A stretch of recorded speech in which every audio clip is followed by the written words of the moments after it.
Hello everyone, नमस्ते, हर हर महादेव। तो आज के वीडियो में बेसिकली हम जो बात करने वाले हैं वो करने वाले हैं कि हम कैसे फेल्योर से डील करें।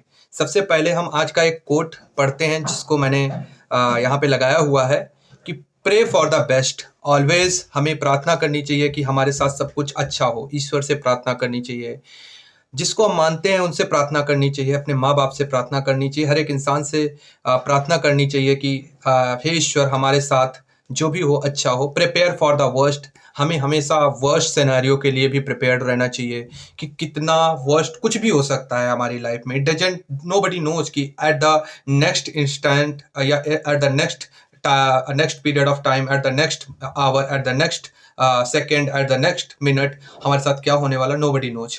और expect the unexpected. Many times unexpected positive results and many times unexpected negative results. हमें दोनों के लिए प्रिपेयर रहना होगा। कभी कभी ऐसा भी होता है कि हम सोच रहे हैं कि हमारा सिलेक्शन नहीं होगा नहीं होगा नहीं होगा, और अचानक से हमारा सिलेक्शन हो जाता है। तो आज की जो वीडियो होगी वो कंप्लीटली इसी भी चीज पर आधारित होगी कि हम कैसे अपने आप को प्रिपेयर करें। हम पार्टिकुलरली जो बात करेंगे वो कॉम्पिटेटिव एग्जामिनेशन को रखकर बात करेंगे। सबसे पहले हम बात करते हैं अपने 12th एग्जामिनेशन की। जैसे ही मैं स्कूल से पास आउट हुआ, I decided to prepare for national defence academy. क्यों प्रिपेयर करना चाहा? क्योंकि एयरफोर्स में मेरा जाने का सपना था और एयरफोर्स में जाना चाहता था, इसलिए मैंने सोचा कि नेशनल डिफेंस एकेडमी एक सही तरीका होगा अपनी एयरफोर्स की प्रिपरेशन को स्टार्ट करने के लिए। और मैंने लखनऊ में जाकर के कोचिंग भी ज्वाइन करी थी नेशनल डिफेंस एकेडमी के लिए। तो अगर हम बात करें कि जो मेरा पहला अटेम्प्ट था उसमें मैं बहुत ही ज़्यादा बुरी तरीके से फेल हो गया। मेरे इंग्लिश में मात्र 6 नंबर थे आउट ऑफ 50। और फिर दूसरा अटेम्प्ट आता है। दूसरे अटेम्प्ट में मैंने काफ़ी में जान लगाई इंग्लिश में। मैंने काफ़ी नोट्स वगैरह बनाए और इंग्लिश में इस बार मेरे 26 आउट ऑफ 50 मार्क्स आते हैं। और फॉर्चुनेटली सेकेंड अटेम्प्ट में मैं रिटन एग्जामिनेशन क्लियर करता हूँ। ये मेरे लिए कंप्लीटली अनएक्सपेक्टेड रिजल्ट था। अब मैं आपको बताऊंगा कि एनडीए में जनरली होता क्या है कि एनडीए में 2 सेक्शंस होते हैं। एक होता है मैथ्स का और दूसरा होता है जनरल एबिलिटी का। जो मैथ्स होती है और जनरल एबिलिटी होती है, पहला पेपर 300 नंबर का होता है और दूसरा पेपर 600 नंबर का होता है। तो जो मैथ्स होती है उसमें आपको सेक्शनल कट ऑफ 90 नंबर, यानी कि 30% ऑफ द मार्क आपको लाने होंगे मैथ्स में और 30% ऑफ द मार्क आपको लाने होंगे आपको सेकेंड पेपर में। तभी आपके एग्रीगेट मार्क्स जो मेरिट लिस्ट बनेगी उसके लिए काउंट होंगे। तो इस जो मेरा दूसरा अटेम्प्ट था उसमें मेरे मार्क्स जो मैथ में थे, मैथ का paper was very very very difficult. जैसे कि इंजीनियरिंग सर्विसेज के लिए जो मैथ का पेपर आता वैसा कुछ था। तो मेरे जो मार्क्स आए थे वो 79, आई थिंक 89 थे। 90 से 1 नंबर कम था। तो मुझे कंप्लीटली लग रहा था कि यार मेरे 90 हैं ही नहीं तो मेरा सिलेक्शन ही नहीं होगा। तो मैं ईश्वर की मैं बचपन से ही ईश्वर को मानता आ रहा हूँ। तो अपना रिजल्ट शाम को आया, मुझे पता चला कि शाम को रिजल्ट आ गया है। बट मैंने रिजल्ट उस दिन नहीं देखा। मैंने कहा कि कल सुबह मैं बाबा की पूजा करूंगा, उसके बाद मैं आऊंगा तब रिजल्ट देखूंगा। आई केम बैक पूजा करने के बाद आई आई सा रिजल्ट। और मेरा रिजल्ट में नाम जैसे ही रोल नंबर स्प्लैश हुआ ना, मैं कंप्लीटली शॉक्ड था। मैं कंप्लीटली ऐसा फील कर रहा था कि ये कैसे हो सकता है। अभी तक तो ऐसा, मतलब कि ये पूरी तरीके से अनएक्सपेक्टेड था, आउट ऑफ द ब्लू था मेरे लिए।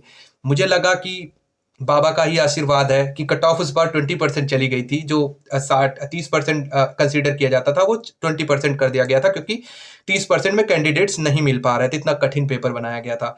तो वो मेरे लिए काफ़ी अनएक्सपेक्टेड सक्सेस थी। जब तक रिजल्ट नहीं आ गया तब तक हमें भरोसा नहीं था कि मैं रिजल्ट में उसमें पास भी होऊंगा। ठीक है, फिर उसके बाद एनडीए के 2 नेक्स्ट अटेम्प्ट भी मैं क्लियर करता हूँ। फिर आता है मेरा सीडीएस का अटेम्प्ट, और सीडीएस के पहले अटेम्प्ट में ही मैं सीडीएस को क्वालिफाई कर लेता हूँ। मेरे full of confidence, full of zeal, full of beans, completely energetic कि अब तो कुछ कर लूंगा, फोड़ लूंगा लाइफ में, ऐसा कर लूंगा वैसा कर लूंगा। There were many thoughts going on कि 21 साल में कुछ ना कुछ ले लूंगा, वो ले लूंगा, ऐसा ले लूंगा। कुछ बहुत सारे थॉट्स आ रहे थे कि मैं तो मतलब कुछ बहुत आसानी से मैं निकाल सकता हूँ।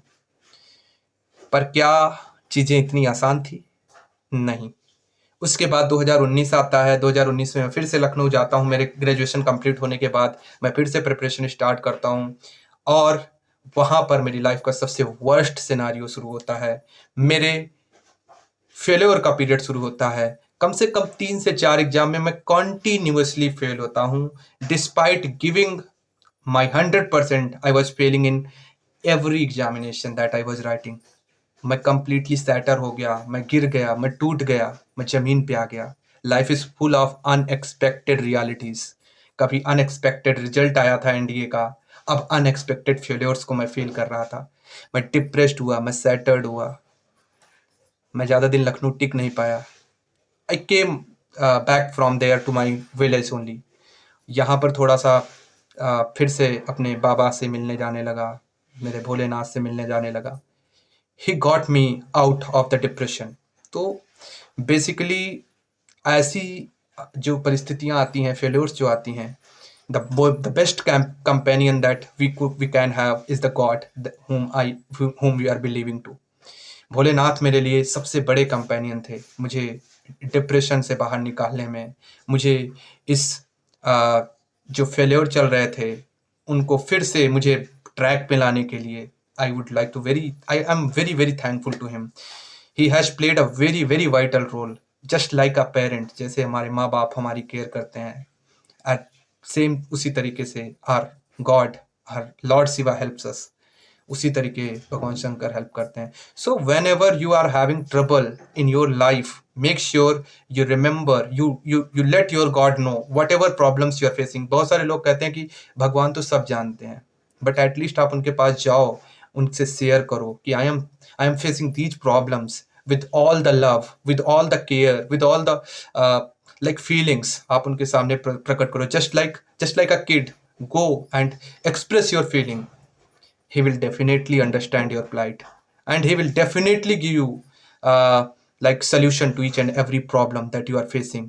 और मुझे नहीं लगता कि कोई मतलब अगर मैं बहुत बड़ी हाइपोथेटिकल बातें करने लग जाऊं कि भाई आपको मूव ऑन करना चाहिए, दूसरी चीज़ों के ऊपर फोकस करना चाहिए, ये करो वो करो, that will be completely a theoretical thing. मुझे नहीं लगता कि इतना आसान होता है। 6-6 महीने आप किसी एग्जाम के लिए अपने एफर्ट्स लगाते हो, फिर उसके बाद जब रिजल्ट आता है तो आउटकम आपके विपरीत जाता है, तो इतना आसान नहीं होता मूव ऑन करना। कहना बहुत आसान है, बट जिसने एफर्ट्स लगाए हो, मैं जानता हूँ कि एफर्ट्स लगाने के बाद अगर आप फेल होते हो तो कितना दर्दनाक होता है। तो सबसे बेस्ट सोल्यूशन इज कि go to your God and tell him what sort of problem you are going through। tell him, he will definitely take care of you।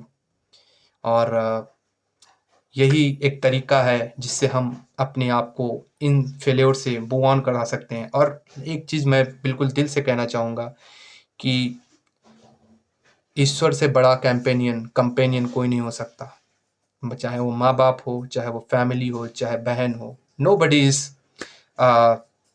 As big companion as your God is.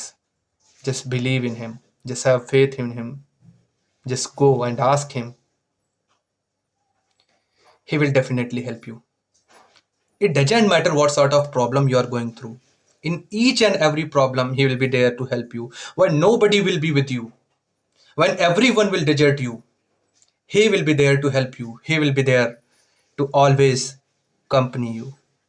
That's why I love him, that is what I like about him, that is why I always pray him।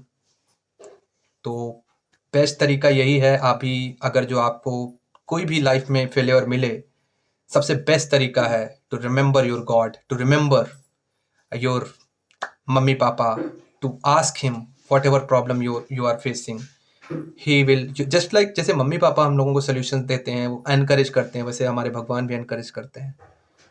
तो हमें इन सब चीज़ों को ध्यान रखना चाहिए। And यही सब चीज़ें हैं जिनसे हम डिप्रेशन से जाने से बच सकते हैं और हम फेलियर को सही तरीके से डील कर सकते हैं। इसी नोट के साथ आज की वीडियो को मैं समाप्त करूंगा। आपको वीडियो इन्फॉर्मेटिव लगी हो, अच्छी लगी हो, तो please like and share to my channel, please subscribe, please support us. And